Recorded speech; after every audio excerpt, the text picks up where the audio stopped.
ಕಣ್ಬಿಟ್ಟು ನೋಡ್ತಾರೆ. ಪುನಃ ಸ್ವಸ್ಥಾನದಲ್ಲಿ ಕೂತಿದ್ದಾರೆ.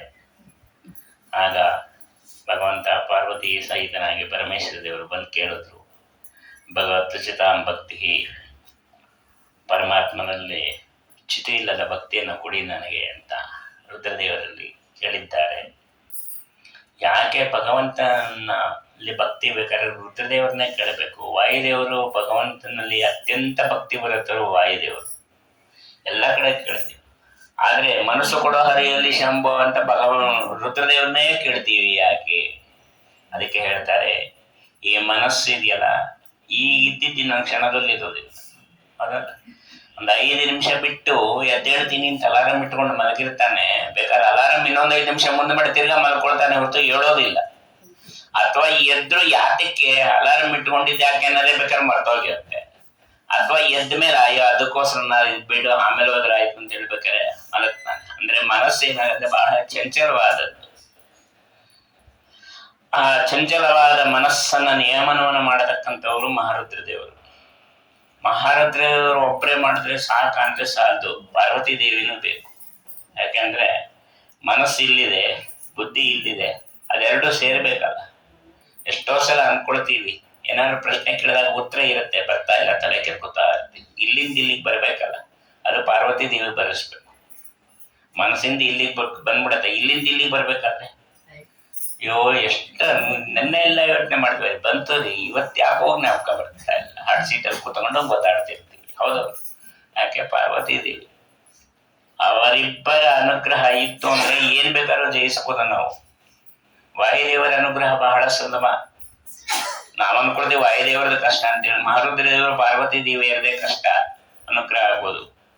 ಅವರ ಅನುಗ್ರಹ ಆಯ್ತು ಅಂತಂದ್ರೆ ಬಾಕಿಂತ ಎಲ್ಲ ಅನುಗ್ರಹಗಳು ಆಗತ್ತೆ. ಅವರ ಅನುಗ್ರಹ ಇದ್ದೇನೆ ನಾವು ಇವತ್ತೆಲ್ಲ ಇಷ್ಟೆಲ್ಲ ಒದ್ದಾಡ್ತಾ ಇರೋದು. ಯಾಕೆ ಅಂತಂದ್ರೆ ಇಲ್ಲೇ ಈಗ ಬರ್ಕೊಂಡೆ ಕೂತ್ಕೋಬೇಕು. ನಾವು ಮನೇಲಿ ನೋಡ್ಕೊಂಬಂದ ಹಂಗೆ ಹೇಳ್ಬಿಡ್ಬೋದು. ಯಾಕಂದ್ರೆ ನಮ್ಮ ತಲೆಯಲ್ಲಿ ಉಳಿಯಲ್ಲ ಅಂತ ಗೊತ್ತು, ಅದಕ್ಕೆ ಬರ್ಕೊಂಡು ಒದ್ದಾಡ್ಬೇಕು. ಹೌದು, ಆ ರೀತಿಯಲ್ಲಿ ಭಗವಂತ ನೀನು ಏನ್ ಮಾಡ, ನನಗೆ ಭಗವತ್ ಅಚ್ಯುತಾಂ ಭಕ್ತಿ, ಭಗವಂತನಲ್ಲಿ ಚ್ಯುತಿ ಬರದೇ ಇರತಕ್ಕಂಥ ಭಕ್ತಿಯನ್ನ ಕೊಡುವಂತಾರೆ. ಅವಾಗ ಅವ್ರು ಹೇಳ್ತಾರೆ, ನಿನಗೆ ಭಗವಂತನಲ್ಲಿ ಭಕ್ತಿ ಇದೆಯಪ್ಪ, ಭಗವಂತನ ದರ್ಶನ ಆಗಿದೆ, ಏನೇ ಯೋಚನೆ ಮಾಡಬೇಡ, ನಿನಗೆ 7 ಕಲ್ಪ ಆಯುಷ್ಯವನ್ನ ಕೊಡ್ತೀನಿ ಅಂತ ಹೇಳಿ ಆ ಆಯುಷ್ಯವನ್ನ ಕೊಟ್ಟಿರತಕ್ಕಂಥದ್ದು. ಇನ್ನು ಕೊನೆಯದಾಗಿ ಕೃಷ್ಣ ಸಾರಥಿಯಾಗಿ ಅರ್ಜುನನಿಗೆ ಬಂದಿದ್ದಾನೆ. ಕೆಲವರು ಕೃಷ್ಣನಿಗೆ ಕುದುರೆ ಗಾಡಿ ಓಡಿಸೋದು ಇಷ್ಟ, ಅದಕ್ಕೆ ಸಾರಥಿಯಾದ ಅಂತ ಅಂದ್ಕೊಂಡಿದ್ರು. ಇಲ್ಲಿ ಹೇಳ್ತಾರೆ, ಅರ್ಜುನ ಯುದ್ಧ ಮಾಡ್ತಾ ಇದ್ದಾನೆ, ಕೃಷ್ಣ ಸಾರಥಿ. ಭಗದತ್ತನ ಜೊತೆ ಯುದ್ಧ ಆಗ್ತಾ ಇದೆ. ಭಗದತ್ತ ಅರ್ಜುನರ ಬಾಣಕ್ಕೆ ತತ್ತರಿಸಿ ಹೋಗಿದ್ದಾನೆ. ಅನ್ನ ತಡ್ಕೊಳ್ಳಿಕ್ಕಾಗಲಿಲ್ಲ. ಆಗ ಒಂದು ದೊಡ್ಡ ಅಸ್ತ್ರವನ್ನು ತೆಗೆದ. ಅದು ಒಂದು ಅಸ್ತ್ರ ಅಂತಂದ್ರೆ ಮಾಮೂಲಿ ಬಾಣವೇ ಇರುತ್ತೆ, ಅದಕ್ಕೆ ಮಂತ್ರ ಆದಮೇಲೆ ಅದು ಅಸ್ತ್ರ ಆಗುತ್ತೆ. ಅಲ್ಲಿವರೆಗೂ ಶಸ್ತ್ರ ಆಗಿರುತ್ತೆ. ಅದು ತೆಗೆದ. ಆ ಅಸ್ತ್ರದ ಮಂತ್ರದಿಂದ ಅಭಿಮಂತ್ರಣ ಯಾವುದು? ವೈಷ್ಣವಾಸ್ತ್ರದ ಮಂತ್ರ. ಅದನ್ನು ಅಭಿಮಂತ್ರಣ ಮಾಡಿ ಭಗದತ್ತ ಬಿಟ್ಟ. ಈ ಭಗದತ್ತ ಯಾರು ಅಂದರೆ ನರಕಾಸುರನ ಮಗ. ನರಕಾಸುರ ವರಾಹದೇವರ ಮಗ. ವರಾಹದೇವರು ನರಕಾಸುರನಿಗೆ ಆ ಅಸ್ತ್ರವನ್ನು ಕೊಟ್ಟಿದ್ದ, ಆಪತ್ಕಾಲದಲ್ಲಿ ಉಪಯೋಗಿಸ್ಕೊ ಅಂತ. ಅವನು ಉಪಯೋಗಕ್ಕೆ ಬರಲಿಲ್ಲ. ಈಗ ಅವನ ಮಗ ಅದನ್ನು ಉಪಯೋಗಿಸ್ದ. ಆ ಅಸ್ತ್ರವನ್ನು ಅರ್ಜುನ ಮೇಲೆ ಪ್ರಯೋಗ ಮಾಡಿದ್ದಾನೆ. ಆ ಅಸ್ತ್ರಕ್ಕೆ ಅರ್ಜುನ ಸಾಯಲೇಬೇಕು, ಬೇರೆ ದಾರಿನೇ ಇಲ್ಲ ಅಂತ ಅಸ್ತ್ರ ಅದು. ಕೃಷ್ಣ ಸಾರಥಿಯಾಗಿ ಬಂದಿದ್ದೆ ಇಂಥ ಪ್ರಸಂಗಕ್ಕೋಸ್ಕರ ಅಂತ ಹೇಳ್ತಾನೆ. ನಾನು ಕುದುರೆ ಓಡಿಸೋ ಚಟದಿಂದಲ್ಲ, ಅಥವಾ ಏನೋ ನನ್ನ ಕೈ ಚಳಕ ತೋರಿಸೋ ಚಟದಿಂದ ನಾನು ಬಂದಿಲ್ಲ ಅಂತ ಹೇಳಿ ಅವನು ಏನು ಅಸ್ತ್ರವನ್ನು ಬಿಟ್ಟಿದ್ದ ತಕ್ಷಣ ಕುದುರೆ ಕಟ್ಟಿದ್ದ ಹಗ್ಗವನ್ನು ಬಿಟ್ಟ. ಅಂಕುಶವನ್ನು ಹಿಡ್ಕೊಂಡು ಮಾಲೆ ಮಾಡಿಕೊಂಡು ಹಾಕ್ಕೊಂಡಿದ್ದಾನೆ. ವೈಜಯಂತಿ ಮಾಲ ಆಗಿದೆ. ಅದು ಅಜಾನುಲಂಬನಿ ಮಾಲ, ಮೊಳಕಾಲವರೆಗೆ ಬಂದಿರತಕ್ಕಂಥ ಮಾಲೆ. ಅರ್ಜುನ ಗಾಬರಿಯಾಗಿ ಕೇಳ್ತಾನೆ, ಏನಿದು ಕೃಷ್ಣ, ಅವನೇನು ಅಂಕುಶ ಬಿಟ್ಟ, ಅಸ್ತ್ರ ಬಿಟ್ಟ, ನಾ ಏನೋ ಆಗತ್ತೆ ಅಂತ ಅಂದ್ಕೊಂಡೆ, ನೀನು ನೋಡಿದ್ರೆ ಅದನ್ನು ಹಾರ ಮಾಡಿ ಹಾಕ್ಕೊಂಡಿದ್ಯಾ.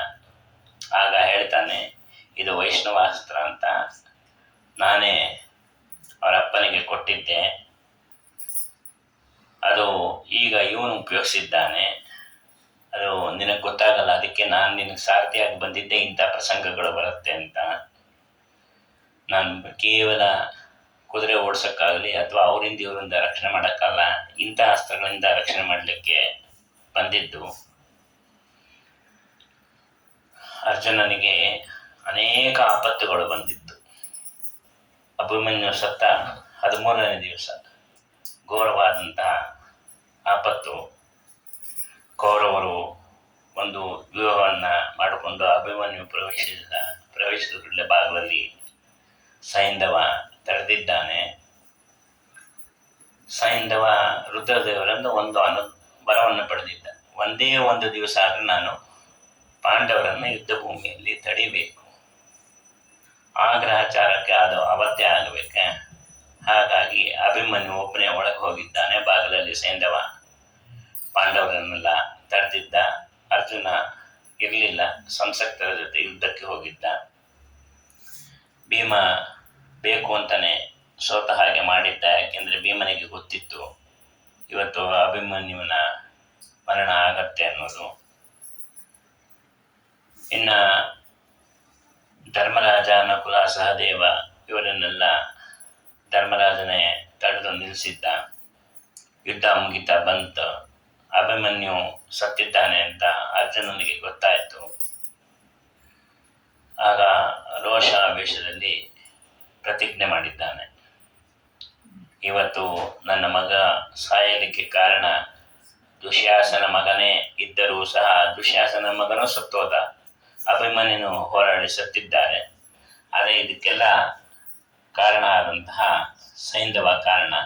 ನಾಳೆ ಸೂರ್ಯಾಸ್ತದ ಒಳಗೆ ಅವನನ್ನು ಸಂಹಾರ ಮಾಡ್ತೀನಿ, ಇಲ್ಲ ಅಂತಂದ್ರೆ ನಾನು ಅಗ್ನಿ ಪ್ರವೇಶ ಮಾಡ್ತೀನಿ ಅಂತ ಕೌರವರ ಎದುರಿಗೆ ಜೋರು ಧ್ವನಿಯಲ್ಲಿ ಪ್ರತಿಜ್ಞೆಯನ್ನು ಮಾಡಿದ್ದಾನೆ.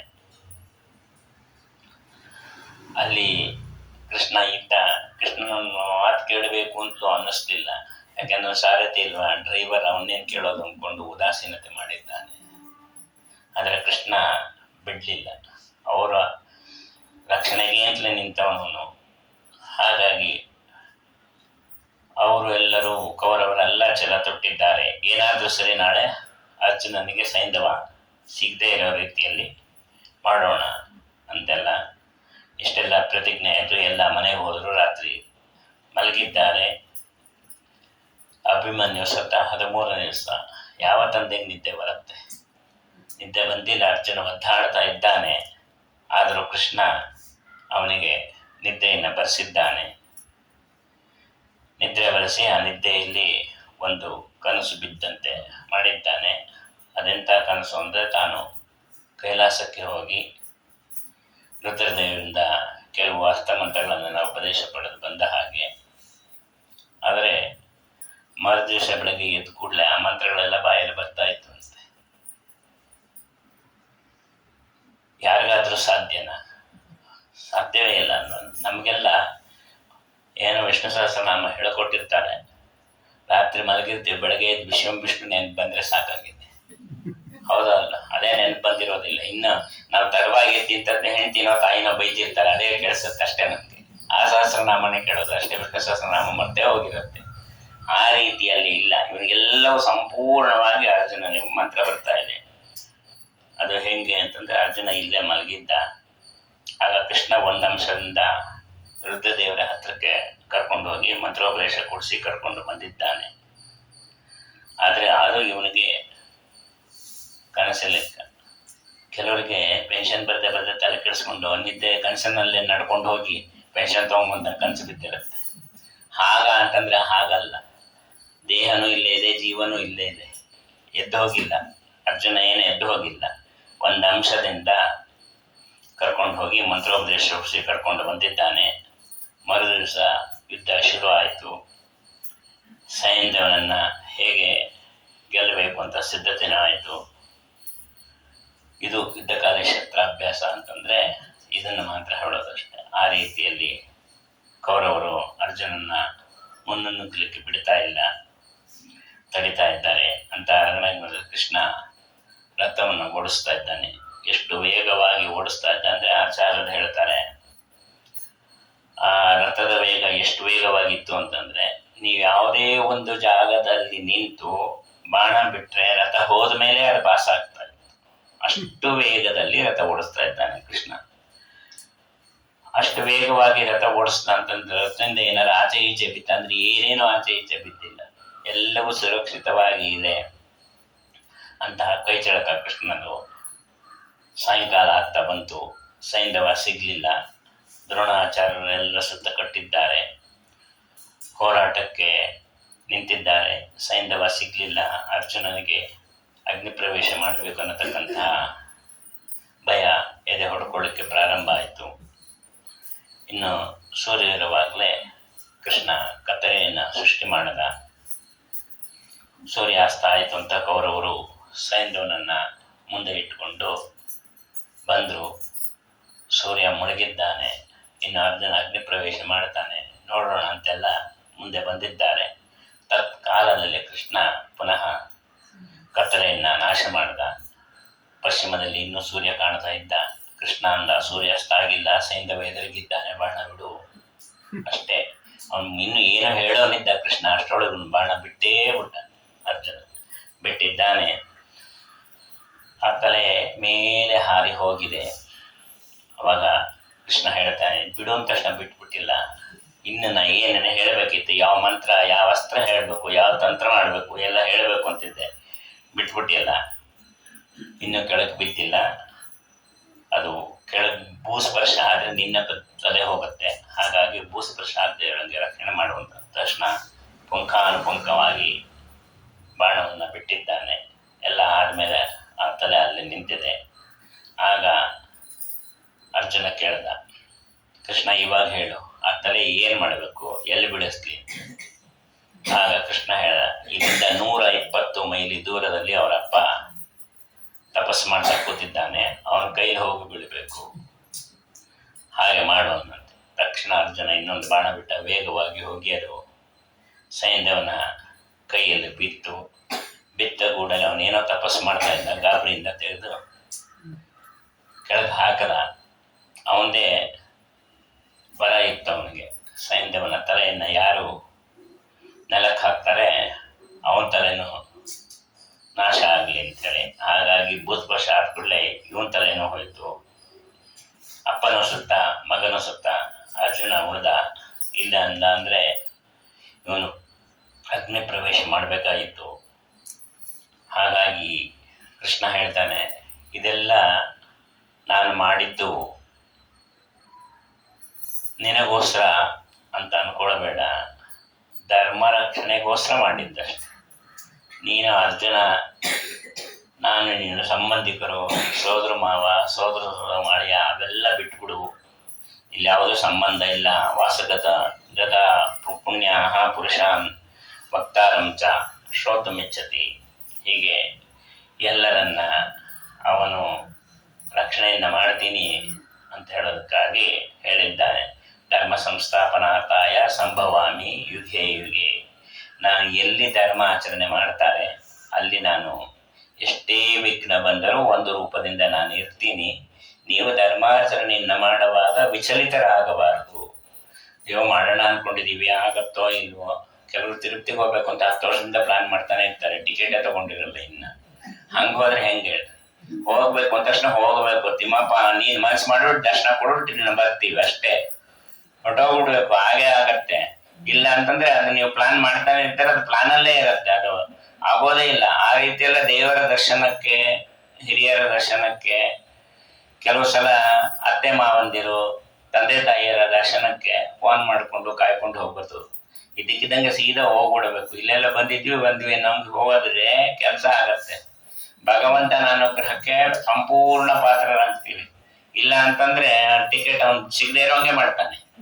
ನಿನ್ ಟಿಕೆಟ್ ಸಿಕ್ಕರೆ ತಾನು ಬರ್ತೆ, ಸಿಗೋದು ಬೇಡ, ನಾನು ನಿನ್ಗೆ ಅನುಗ್ರಹ ಮಾಡೋದು ಬೇಡ. ಹಾಗಾಗಿ ಭಗವಂತನ ಅನುಗ್ರಹ ಆಗಬೇಕು ಅಂತಿದ್ರೆ ನಾವು ಟಿಕೆಟ್ ಇದ್ರು ಇಲ್ದೇ ಹೋದ್ರು ದರ್ಶನ ಹಾಗೆ ಆಗತ್ತೆ, ಹೋಗೇ ಹೋಗ್ತೀವಿ, ಎಲ್ಲ ಆಗತ್ತೆ ಅನ್ನೋ ಧೈರ್ಯ ಬೇಕು. ಆ ರೀತಿಯಲ್ಲಿ ದೇವರ ಅನುಗ್ರಹಕ್ಕೆ ನಾವು ಕಾಯ್ಕೊಂಡಿರ್ಬೇಕು. ದೇವರು ಎಲ್ಲರಿಗೂ ಅನುಗ್ರಹ ಮಾಡ್ತಾನೆ. ಅವನಿಗೇನು ಯಾರು ಸ್ವಾರ್ಥಿ ಅಲ್ಲ ಅವನು, ಅಥವಾ ನಮ್ಮವರು ತಮ್ಮವರು ಅನ್ನೋದೇನು ಇಲ್ಲ. ನೀನು ಎಲ್ಲಿ ಧರ್ಮದಲ್ಲಿದ್ಯಾ, ನೀನು ಎಷ್ಟು ಧರ್ಮಾಚರಣೆಯನ್ನು ಮಾಡ್ತಾ ಇದ್ದೀಯ, ನಿನ್ನ ಧರ್ಮಕ್ಕೆ ತಕ್ಕಷ್ಟು ಫಲವನ್ನು ಕೊಡ್ತಾನೆ. ಅವರಲ್ಲ ರನ್ನಿಂಗ್ ರೇಸಲ್ಲಿ ಎಲ್ಲರೂ ಓಡ್ತಾರೆ, 10 ಜನ ಓಡ್ತಾರೆ, 10 ಜನಕ್ಕೂ ಫಸ್ಟ್ ಪ್ರೈಸ್ ಕೊಡೋಕ್ಕಾಗತ್ತೇನ? ಯಾರ್ಯಾರು ಹೆಂಗೆ ಓಡಿದ್ರು ಅವ್ರವ್ರಿಗೆ ಅದಂತ ಪ್ರೈಸ್ ಕೊಡ್ತಾ ಇರ್ತಾನೆ. ಹಾಗೆ ನಾವು ಏನೇನು ಭಕ್ತಿ ಮಾಡಿದ್ದೀವಿ, ನಮ್ಗೆ ನಾವೇ ಎಲ್ರಿಗಿಂತ ಜೋರಾಗಿ ಹೇಳ್ತಾ ಇದ್ದೀವಿ, ಮಾಡ್ತಾ ಇದ್ದೀವಿ ಅಂತ ತಕ್ಷಣ ನಾವು ಭಕ್ತರಾಗೋದಿಲ್ವಲ್ಲ. ಈಗ ನಾವು ಪುರಾಣ ಹೇಳ್ತಾ ಇದ್ದೀನಿ ಅಂದ್ರೆ ಅಯ್ಯೋ ಎಷ್ಟೊಂದು ಆಚಾರ ಗೊತ್ತಪ್ಪ, ಅವ್ರು ಪುಣ್ಯವಂತರು ನೀವು ಅಂದ್ಕೊಳ್ಬೋದು. ನಾವು ಪುಣ್ಯವಂತರಲ್ಲ, ನಾವು way to the temple board ಅಷ್ಟೇ. ನೀವು ದೇವಸ್ಥಾನಕ್ಕೆ ಹೋಗಿ ನಿಮ್ಮನ್ನೆಲ್ಲ ಕಳಿಸೋರು ನಾವು ಅಷ್ಟೇ. ಹಾಗಾಗಿ ನೀವೇ ಪುಣ್ಯ ಜಾಸ್ತಿ ಮಾಡಿರ್ತೀವಿ. ನಿಮ್ಮ ಪುಣ್ಯದಲ್ಲಿ ನಿಮ್ಮನ್ನು ಕಳಿಸಿದ್ದಕ್ಕೆ ನಮ್ಗೆ ಏನಾದ್ರು ಪುಣ್ಯ ಬರ್ಬೋದು ಅಷ್ಟೇ. ಆ ರೀತಿಯಲ್ಲಿ ಇರಬೇಕೆ ಹೊರತು ಇಲ್ಲಪ್ಪ ನಾನೇ ಅವ್ರಿಗೆಲ್ಲ ಹೇಳಿ ಕಳಿಸಿದ್ದು, ನನ್ನಿಂದನೇ ಅವರೆಲ್ಲ ಇಷ್ಟೆಲ್ಲ ಕಲ್ತಿದ್ದು, ಅದೆಲ್ಲ ಮನಸ್ಸಿನಲ್ಲಿ ಇಟ್ಕೊಳ್ಬೇಡ್ರಿ. ಯಾಕಂದ್ರೆ ಉಪದೇಶ ಮಾಡಕ್ ಕಳಿಸಿದ್ದು ಕೃಷ್ಣನೇ, ಕೇಳಕ್ ಕೂಡಿಸಿರೋದು ಅವನೇ. ಅಂದ್ರೆ ಇವಾಗ ನಿಮ್ಗೆಲ್ಲ ಏನು ಗೊತ್ತಿಲ್ಲ ಅಂತ ನಾ ಏನು ಹೇಳ್ತಾ ಇಲ್ಲ. ನಾ ಏನ್ ಕಲ್ತಿದ್ದೀನಿ, ನನಗೆ ಎಷ್ಟು ನೆನಪು ಶಕ್ತಿ ಇದೆ, ನಮ್ಗೆ ಎಷ್ಟು ಗುರುಗಳ ಪಾಠ ಮಾಡಿದ್ರೆ ಅದರಲ್ಲಿ ಇಷ್ಟು ಉಳಿಸ್ಕೊಂಡಿದ್ದೀನಿ ಅಂತ ತೋರಿಸ್ತಾ ಇರೋದು ಅಷ್ಟೇ. ಆ ರೀತಿಯಲ್ಲಿ ಮಾಡಿದಾಗ ನಮ್ಗೆ ಪುಣ್ಯ ಬರುತ್ತೆ ಹೊರತು ಅದು ಬಿಟ್ಬಿಟ್ಟು ಅಯ್ಯೋ ಅವ್ರಿಗೆಲ್ಲ ಏನು ಗೊತ್ತಿಲ್ಲ, ಏನ್ ಹೇಳಿದ್ರು ಆಯ್ತು ಅಂತ ಹೇಳಿ ಹೇಳಕ್ಕಾಗತ್ತೆ. ಕೆಲವರಿಗೆ ಈ ಜಯತೀರ್ಥರು ಜೀವನ ಚರಿತ್ರೆ ಎಲ್ಲ ಹೇಳ್ತಾರೆ, ಕೆಲವರಿಗೆ ಪ್ರವಚನ ಕೇಳಿ ಕೇಳಿ ಕೇಳಿ ಕೇಳಿ ಪಂಡಿತರಿಗಿಂತ ಅವರೇ ದೊಡ್ಡ ಜ್ಞಾನಿಗಳಾಗೋಗಿರ್ತಾರೆ. ಕೆಲವರು ಆಚಾರ ವಿಚಾರ ಮಾಡಿ ಮಾಡಿ ಮಾಡಿ ಮಾಡಿ ದೊಡ್ಡ ದೊಡ್ಡ ಆಚಾರಕ್ಕಿಂತ ಅವ್ರಿಗೆ ಜ್ಞಾನ ಜಾಸ್ತಿ ಆಗಿರುತ್ತೆ. ಹಾಗೇನಾದ್ರೂ ಜಯತೀರ್ಥರಿಗಿತ್ತ ಅಂದ್ರೆ ಏನಿಲ್ಲ, ಹೌದಲ್ಲ? ಅಸ್ತ್ರವಿದ್ಯೆ ಇಲ್ಲ, ಶಸ್ತ್ರವಿದ್ಯೆ, ಬರೀ ಅಸ್ತ್ರವಿದ್ಯೆ ಶಸ್ತ್ರವಿದ್ಯೆಯಲ್ಲೇ ಇದ್ದವರು. ಶಾಸ್ತ್ರವಿದ್ಯೆ ಅತ್ಲಾಗ ಸೋದರ ಮಾವ ಪಂಡಿತ, ಅವ್ರ ಪಂಡಿತ ಇವ್ರ ಪಂಡಿತ ಏನಾರು ಇದ್ರೆ ಜಯತೀರ್ಥರಿಗೆ ಯಾರು ಇಲ್ಲ. ಭಗವಂತ ಎತ್ತಿ ಹಿಡಿದ್ನ ಇಲ್ಲ. ಇಂದ್ರಾಂಶ ಸಂಭೂತರು ಅದೆಲ್ಲ ಆಮೇಲಿಂದು, ಹೌದಲ್ಲ? ಮನುಷ್ಯರಾಗಿ ಹುಟ್ಟಿದ್ರೆ ತಾನೆ ಅವತಾರ ಮಾಡಿದಾಗ ಎಲ್ಲ ಆಗಿತ್ತು ತಾನೆ. 2 ಮದುವೆ ಮಾಡ್ಬೇಕು ಅಂತ ಅವ್ರ ಅಪ್ಪನ ವಿಷಯನೂ ಮಾಡಿದ್ದ, ಮದ್ವೆನೂ ಮಾಡ್ಬಿಟ್ಟಿದ್ದ ತಾನೆ. ಅಲ್ಲಿವರೆಗಂತೂ ತಗೊಳ್ರಿ, ಆಮೇಲೆ ಇಂದ್ರದೇವರ ಆವಿಷ್ಕಾರ ಆಗಿದ್ದು ಅಲ್ಲಿವರೆಗಂತೂ. ಹಾಗೆ ನಮ್ಮ ಜೀವನದಲ್ಲಿ ಯಾವತ್ತು ನಾಳೆ ಬೆಳಗ್ಗೆ ಸರಿ ಹೋಗ್ಬೋದು ಗೊತ್ತಿಲ್ಲ. ನಾವಿಷ್ಟೆಲ್ಲ ಒದ್ದಾಡ್ತಾ ಇದ್ದೀವಿ, ಏನೋ ಅನ್ಕೊಳ್ತಾ ಇದ್ದೀವಿ, ನಮ್ಗೇನು ಸುಖ ಶಾಂತಿ ನೆಮ್ಮದಿ ಇರೋದ್ರಲ್ಲೇ ಸುಖ ಕಾಣಬೇಕು. ಅದು ಬಿಟ್ಬಿಟ್ಟು ನಾವು ಸುಖ ಹುಡ್ಕೊಂಡು ಹೋದ್ರೆ ಸುಖ ಸಿಗೋದಿಲ್ಲ. ಎಲ್ಲೂ ಜೀವನದಲ್ಲಿ ಎಲ್ಲ ಹೋದ್ರೂ ನಿಮ್ಗೆ ಸುಖ ಅನ್ನೋದು ಇಲ್ಲೇ ಇಲ್ಲ. ನಮ್ಗಿನ್ ಕಷ್ಟಪಡ್ತಾ ಇರೋರೇ ಇರ್ತಾರೆ. ಹಾಗಾಗಿ ಭಗವಂತನನ್ನ ಜೋರಾಗಿ ಕೂಗಬೇಕಂತೆ. ಹೇಗೆ ಕೂಗಬೇಕು ಅಂದ್ರೆ ನಾಚಿಕೆ ಬಿಟ್ಟು ಕೂಗಬೇಕು ಅಂತ ಹೇಳ್ತಾರೆ. ಹಾಗೆ ಭಗವಂತನ ಆರಾಧನೆಯನ್ನ ಮಾಡಬೇಕು. ನಾವು ಮಾಡ್ತಾ ಇದ್ದೀವ? ಇಲ್ಲ, ಹೌದಲ್ಲ? ಪಕ್ಕದ ಮನೆಯವ್ರು ಕೇಳಿಸ್ಕೊಂಡ್ರೆ ಗಲಾಟೆ ಮಾಡ್ತಾರೆ, ಕಿಟಕಿ ಬಾಗ್ಲಾಕು ಜೋರ ಕೂಗ್ತೀವಿ ಅಂತೀವಿ. ಹಾಗಾಗಿರುತ್ತೆ. ಈಗ ನಮ್ಮ ವಾತಾವರಣವೂ ಹಾಗೆ ಇದೆ, ಏನು ಮಾಡಕ್ ಆಗೋದಿಲ್ಲ. ಆ ರೀತಿಯಲ್ಲಿ ಇದ್ದಾಗ ಕೃಷ್ಣ ಪರಮಾತ್ಮ ಹೇಳಿದ್ದಾನೆ, ಮೋಕ್ಷ ಪದೇಚ್ಛವಾಹ. ರಾಮದೇವರು ಹೇಳಿದ್ರಲ್ಲು, ಯಾರ್ಯಾರು ಮೋಕ್ಷ ಬೇಕು ಎಲ್ರಿಗೂ ಕೊಡ್ತೀನಿ, ಸಮಾಯಾತ ಸಮಾಯಾತ ಮೋಕ್ಷ ಪದೇಚ್ಛವಾಹ ಅಂತ ಹೇಳಿದ್ದ. ಮೋಕ್ಷ ಅಂತಂದ್ರೆ ಏನು? ಎಲ್ಲೋ ಹೋಗಿ ಒಂದು ಸ್ಥಾನದಲ್ಲಿ ಕೂತ್ಕೊಳ್ಳೋದಲ್ಲ, ನಮ್ಮ ಕಷ್ಟಗಳಿಂದ ಬಿಡುಗಡೆ ಅಷ್ಟೇ. ಅದಷ್ಟಾದ್ರೆ ಸಾಕಲ್ವ? ಕಷ್ಟಗಳೇ ಇಲ್ಲ ಅಂತಂದ್ರೆ ಮನುಷ್ಯ ಅವನ ಪಾಡಿಗೆ ಅವ್ನು ನೆಮ್ಮದಿಯಾಗಿರ್ಬೋದಲ್ಲ. ಕಷ್ಟಗಳಿದ್ರೆ ಯಾರನ್ನೋ ಹಿಡಿಬೇಕು, ಮಾಡಬೇಕು, ಅದು ಇದು ಎಲ್ಲ. ಹಾಗಾಗಿ ಭಗವಂತ ಹೇಳ್ತಾ ಇದ್ದಾನೆ, ಸಾನ್ನಿಧ್ಯಂ ನಿತ್ಯದ ಹರೇ. ನಮ್ಮ ದೇಹದಲ್ಲಿ ನಿತ್ಯದ ಸದಾ ಕಾಲದಲ್ಲಿ ದೇವರಿರುವಂತೆ ಚಿಂತನೆಯನ್ನು ಮಾಡಬೇಕು. ದೇವರಿರುವಂತೆ ಚಿಂತನೆಯನ್ನು ಮಾಡಬೇಕು ಅಂತ ಅಂದಾಗ ನಾವು ಇನ್ನೊಬ್ಬರಲ್ಲಿ ಭಿನ್ನಾಭಿಪ್ರಾಯವನ್ನು ಬಿಡಬೇಕು. ನೀವು ಚಿಕ್ಕವರು, ನಾನು ದೊಡ್ಡವನು ಅನ್ನೋದನ್ನ ಬಿಟ್ಟರೆ ಸಾಕು. ತಾರತಮ್ಯ ಇದೆ, ತಾರತಮ್ಯ ಬೇರೆ. ನಾನೇ ದೊಡ್ಡವನು ಅಂತ ಎಲ್ಲ ಕಡೆನೂ ಆಗೋದಿಲ್ಲ ಅಲ್ಲ. ಸ್ವಾಮಿಗಳು ಬಂದಾಗಲೂ ನಾನೇ ದೊಡ್ಡವನು, ನಾನು ಪ್ರವಚನ ಇಷ್ಟು ದಿವಸ ಹೇಳ್ತಾ ಇದ್ದೆ, ಇವತ್ತು ಸ್ವಾಮಿಗಳು ಬಂದಾಗ ನಂಗೆ ನಮಸ್ಕಾರ ಮಾಡ್ರಿ ಮೊದಲು ಅಂತ ಹೇಳಕ್ಕಾಗತ್ತ? ನಾನು ಸ್ವಾಮಿಗಳು ನಮಸ್ಕಾರ ಮಾಡ್ಬೇಕು ತಾನು ಒಂದಾದ್ರಿಂದ ನಾನು ಹೇಳ್ತಾ ಇದ್ದೆ, ಇವತ್ತು ಬಂದು ನೀವು ಕೂತ್ಕೊಂಡು ನನಗೆ ನಮಸ್ಕಾರ ಮಾಡುವಂತೀರಾ ಅಂದ್ರೆ ಹಾಗಲ್ಲ. ತಾರತಮ್ಯ ಬೇರೆ. ಆಚಾರ ವಿಚಾರಗಳಲ್ಲಿ ಬಹಳಷ್ಟು ಹೇಳಿದ್ದಾರೆ. ಆ ರೀತಿಯಲ್ಲಿ ದೇವರನ್ನ ಒಲಿಸಿಕೊಂಡು ದೇವರನ್ನ ಪ್ರಾರ್ಥನೆಯನ್ನು ಮಾಡಬೇಕು. ದೇವರು ಬಹಳ ಸುಲಭ ಇದ್ದಾನೆ. ಎಷ್ಟು ಸುಲಭ ಇದ್ದಾನೆ, ನಾವೆಷ್ಟು ಶ್ರದ್ಧೆಯಿಂದ ಭಕ್ತಿಯಿಂದ ನಿಷ್ಠೆಯಿಂದ ಕರಿತೀವಿ ಅಷ್ಟು ಬರ್ತಾನೆ. ಆದರೆ ಒಳಗೆ ಅಂತಃಕರಣ ಶುದ್ಧಿ ಇರಬೇಕು. ನಾವು ತಿಂದ ಆಹಾರ ಪದಾರ್ಥಗಳು ದುರ್ವಾಸನೆ ಇರಬಾರ್ದು. ಅದಕ್ಕೆ ನಿಷಿದ್ಧ ಪದಾರ್ಥಗಳು ತಿನ್ನಬೇಡಿ ಅನ್ನೋದಷ್ಟೇ, ಇನ್ನೇನಿಲ್ಲ. ಆ ಕೆಟ್ಟ ವಾಸನೆ ಇದ್ರೆ ಅದು ಭಗವಂತ ಎಲ್ಲ ಬಂದು ಕೂತ್ಕೋತಾನೆ. ನಾವೇ ಮುಗಿಸ್ಕೊಂಡು ಹೋಗ್ತೀವಿ ಹೋದೋದು, ಅಂಥದ್ರಲ್ಲಿ ಭಗವಂತ ಯಾಕೆ ಬರ್ತಾನೆ? ಹಾಗಾಗಿ ಭಗವಂತನಿಗೆ ಶುದ್ಧತೆ ಪ್ರಾಮುಖ್ಯತೆ. ಆ ಶುದ್ಧತೆಯನ್ನ ನೋಡಿಕೊಂಡು ಭಗವಂತನ ಆರಾಧನೆಯನ್ನ ಮಾಡಬೇಕು. ಭಗವಂತನ ಆರಾಧನೆಯನ್ನ ಮಾಡಬೇಕಾದ್ರೆ 10 ಹಲವಾರು ನಿಯಮಗಳು, ಪಾಠ, ಪ್ರವಚನ, ಪೂಜೆ, ಪುನಸ್ಕಾರ, ವ್ರತ, ನೇಮ ಎಲ್ಲವೂ ಹೇಳಿದ್ದಾರೆ. ನೀನು ಮಾಡೋ ಕಾಲದಲ್ಲಿ ನಾನು ಒಬ್ಬನೇ ಮಾಡ್ತೀನಿ, ನನ್ನ ಒಬ್ಬಂಗೆ ಪುಣ್ಯ ಬರಲಿ ಅಂತ ಹೇಳಬೇಡ. 10 ಜನರನ್ನ ಸೇರಿಸ್ಕೋ. 10 ಜನರು ಸೇರಿದಾಗ ನಾವು ಮಾಡಿದ ತಪ್ಪನ್ನು ತಿದ್ದವರು ಇರ್ತಾರೆ, ಕೆಲವರು ನಮ್ಮಿಂದ ನೋಡಿ ಕಲ್ತುಕೊಳ್ಳೋರು ಇರ್ತಾರೆ. ಹಾಗಾಗಿ ನಾನು ಏನೋ ಹೇಳಿದೆ, ಈ ಹೇಳಿದಾಗ 10 ವ್ರತಗಳು ಎಲ್ಲರೂ ಒಬ್ಬರೇ 10 ವ್ರತ ಮಾಡೋಕ್ಕಾಗೋದಿಲ್ಲ. ಒಬ್ಬೊಬ್ಬರು ಒಂದೊಂದು ವ್ರತ ಮಾಡಿದ್ರೆ 10 ಜನ ವ್ರತ ಮುಂದಿನ ವರ್ಷ ಅದನ್ನ ಎಕ್ಸ್ಟೆಂಡ್ ಮಾಡ್ಕೋ, ಹೋದ ವರ್ಷ ನೀವು ಮಾಡ್ತಾರಲ್ಲ ಅದು ಹಿಂಗೆ ಏನು ಅಂತ. ಆ ರೀತಿಯಲ್ಲಿ 10 ಜನ ಇದ್ದಾಗ ನಮ್ಗೆ ಏನು ಅನುಕೂಲ ಆಗತ್ತೆ ಅಂತಂದ್ರೆ ಭಕ್ತಿಯ ವಿನಿಮಯ ಆಗತ್ತೆ. ಯಾವ ರೀತಿಯಲ್ಲಿ ಭಗವಂತನನ್ನು ಒಲಿಸ್ಕೊಳ್ಳೋದು, ಹೇಗೆ ಅನುಗ್ರಹ ಆಯ್ತು, ನಿಮ್ಗೆ ಏನಾಯ್ತು ಏನಂದ್ರೆ ಈಗ ಕೃಷ್ಣನ ಕಥೆಯಲ್ಲಿ ಹೇಳ್ತಾರಲ್ಲ, ಯಾವ ಸರ್ಕಲ್ ಅಲ್ಲಿ ಹೋದ್ರು ಕೃಷ್ಣ ಇದ್ದಾಗ ಬರೀ ಎಲ್ಲಾರ ಮನೇಲೂ ಅದೇ ಕಥೆ ಅಂತ. ಕೃಷ್ಣ ಬಂದಿದ್ದ, ಚೇಷ್ಟೆ ಮಾಡ್ದ, ಅದು ಮಾಡ್ದ, ಇದು ಮಾಡ್ದ, ಬರೀ ಕೃಷ್ಣ ಕೃಷ್ಣ ಕೃಷ್ಣ. ಎಲ್ಲೋದ್ರೂ ಕೃಷ್ಣನ ಕಥೆ ಬಿಟ್ರೆ ಏನಿಲ್ಲ. ಯಾವ ಸರ್ಕಲ್ ಅಲ್ಲಿ ಹೋಗಿ ನಿಂತ್ರು ಕೃಷ್ಣನ ಕಥೆನೆ. ಹಾಗೆ ನಾವು ಸೇರಿದಾಗೆಲ್ಲ ಭಗವಂತನ ಚಿಂತನೆಯನ್ನ ಮಾಡಬೇಕು. ಆ ಭಗವಂತ ಎಲ್ಲರಿಗೂ ಅನುಗ್ರಹವನ್ನ ಮಾಡೇ ಮಾಡ್ತಾನೆ. ಅಂತಹ ಭಗವಂತ ಏನು ಈ 7 ದಿವಸದಲ್ಲಿ ಎಷ್ಟು ಹೇಳಲಿಕ್ಕಾಯ್ತೋ ಗೊತ್ತಿಲ್ಲ. ಮಧ್ಯದಲ್ಲಿ ಕೆಮ್ಮು, ನನ್ನ ಕೆಮ್ಮನ್ನೆಲ್ಲ ತಡ್ಕೊಂಡು ನೀವೆಲ್ಲ ಕೇಳಿದ್ದೀರಿ. ತಪ್ಪು ಹೇಳಿದ್ದೆಲ್ಲ ನಂದು, ನನಗೆ ಸರಿಯಾಗಿ ಹೇಳಕ್ಕೆ ಬರೋದಿಲ್ಲ, ಹೇಳಬೇಕು ಅಂತ ಆಸೆ ಅಷ್ಟೆ. ಆದರೂ ಸಹ ತಪ್ಪು ಹೇಳಿದ್ದೆಲ್ಲ ನನ್ನದೇ, ಸರಿ ಹೇಳಿದ್ದೆಲ್ಲ ನಮ್ಮ ಗುರುಗಳಾದ ತಾಮ್ರಪರ್ಣಿ ಶ್ರೀನಿವಾಸಾಚಾರ್ಯರು, ಅವರ ಪರಮಗುಗಳಾದಂಥ ಸತ್ಯಧ್ಯಾನ ತೀರ್ಥರು, ಮಮ್ಮಸ್ವಾಮಿ ಸರ್ವಂತರ್ಯಾಮಿ, ಕಲಿಯುಗದ ಅಧಿದೇವನಾಗಿದ್ದ ಲಕ್ಷ್ಮೀ ವೆಂಕಟೇಶ್ವರ ದೇವರು, ಅವರಿಗೆ 2 ಅಕ್ಷರವನ್ನು ಸಮರ್ಪಣೆಯನ್ನು ಮಾಡ್ತೀನಿ. ಏನು ಇದು ಹೇಳಲಿಕ್ಕೆ ಅವಕಾಶವನ್ನು ಮಾಡಿಕೊಟ್ಟಿದ್ದಾರೆ ಅವರ ಸಕುಟುಂಬ ಪರಿವಾರ ಸವರ್ಗ ಮತ್ತು ನೀವೆಲ್ಲ ಏನೇನು ಅತಿ ವಿನಯದಿಂದ ನನ್ನನ್ನು ನಂಬಿಕೊಂಡು ಬಂದು ಕೂತು ಕೇಳಿದ್ದೀರಿ. ನೀವು ಕೇಳಿಸಿದ್ದನ್ನು ಭಗವಂತ ನನಗೊಂದು ಕಿಂಚಿತ್ ಪುಣ್ಯ ಕೊಡಲಿ ಅಂತ ಹೇಳ್ತಾ 2 ಪುಷ್ಪಮಾಲಿಕೆಯನ್ನು ಸಮರ್ಪಣೆಯನ್ನು ಮಾಡ್ತೀನಿ. ಜಯವದೆ ಈ ಮನೆತನಕ್ಕೆ ಇವೆಲ್ಲವೂ ಎಂದೆಂದಿಗೂ ನಿಜವೋ, ಬಿಡು ಬಿಡು ಬಿಡು ಮನ ಸಂಶಯವ ಶುಕನೆಂಬಕ್ಕೆ ಹೇಳ್ತದಪ್ಪ. ಜಗವೆಂಬ ಗಿಡ ಹುಟ್ಟಿ ತಣ್ಣ, ಹಕ್ಕಿಗಳೆರಡು ಕೂಡ ಇದಾವೆ, ಹಣ್ಣುಗಳೆರಡು 5 3 ಗುಣ ಕೀಳಣ್ಣ, ಹಣ್ಣಿನೊಳಗೆ 4 ರಸವಪ್ಪ. 5 ಬಗೆಯ ಸ್ವರೂಪವು ಕೀಳು, 6 ಬಗೆಯ ಕೆಂಗಲು ಬಣ್ಣ, 7 ಸಣ್ಣ ಗರಿ ಕಾಣಣ್ಣ, ದೊಡ್ಡ ಗರಿಗಳು 8 ಇದಾವೆ, ಅಕ್ಷವು ಅದಕ್ಕೆ 9 ಐತೆ, ಎಲೆಗಳು 10 ಐದಾವಪ್ಪ. ಒಂದೇ ಹಕ್ಕಿ ಹಣ್ಣು ತಿಂತೈತೆ, ಮತ್ತೊಂದಕ್ಕಿ ನೋಡತಲೈತೆ, ಹಣ್ಣು ತಿಂದಕ್ಕಿ ಬಲವಾಗೈತೆ, ತಿನ್ನದ ಹಕ್ಕಿ ಬಲವಾಗೈತೆ. ಒಂದೇ ಕುಲವನ್ನು ತಿಳಿಯಲು ಬೇಡ, ತಿಳಿದರೆ ನನಗೆ ಕೇಡಾದೀತು. ದಾಸತತ್ವದ ಆದಿ ಕಾಣಣ್ಣ, ಹಳೆ ಹೊತ್ತರು ಬಿಸಾಡಣ್ಣ, ಹೊಸ ಹೊತ್ತನ್ನು ದೇವರು ಕೊಟ್ಟಾನು. ಮಾರ್ಗವ ಕಟ್ಟಿ ಸುಲು ಇರ್ತಾರೆ, ಮಾರನೆಂಬೋ ಕಳ್ಳ ಇದ್ದಾನೆ, ಪುರಂದರನಾದರೂ ಬಿಡುವವನಲ್ಲ, ಕುರುವಿನ ಸಂಗತಿ ಹಿಡಿಯೋ ತಮ್ಮ. ಕಿವಿಯು ಮೂಗು ನಾಲಿಗೆ ಎಣ್ಣ, ಒಂದೊಂದು ನಿನ್ನ ಕೊಲ್ತೈತಣ್ಣ, ತುರಂಗ ಮಾತಂಗ ಪತಂಗ ಕೇಳು, ಭೃಂಗ ಮೀನು ಹತವಾಯ್ತಣ್ಣ. ಜ್ಞಾನ ಭಕ್ತಿಗಳೆಂಬ 2 ಮಾರ್ಗವು ಬರುವೋ ತನಕ, 2 ಮನೆಯೊಳಗಿರಬೇಕಣ್ಣ, ನಿನ್ನ ಯೋಗ್ಯತೆ ತಿಳಿದ ಮೇಲೆ ಪುರಂದರ ಬಿಟ್ಟಲ ಸ್ಥಳ ಕೊಟ್ಟಾನು. ದೇವದೆ ಈ ಮನತನಿಗೆ ಇವೆಲ್ಲವೂ ಎಂದೆಂದಿಗೆ ನಿಜವು, ಬಿಡು ಬಿಡು ಬಿಡು ಮನ ಸಂಶಯವ ಶಕನೆಂಬಕ್ಕೆ ಹೇಳ್ತದಪ್ಪ. ಹರಿ ಸರ್ವೋತ್ತಮ, ಹರೇ ಶ್ರೀನಿವಾಸ.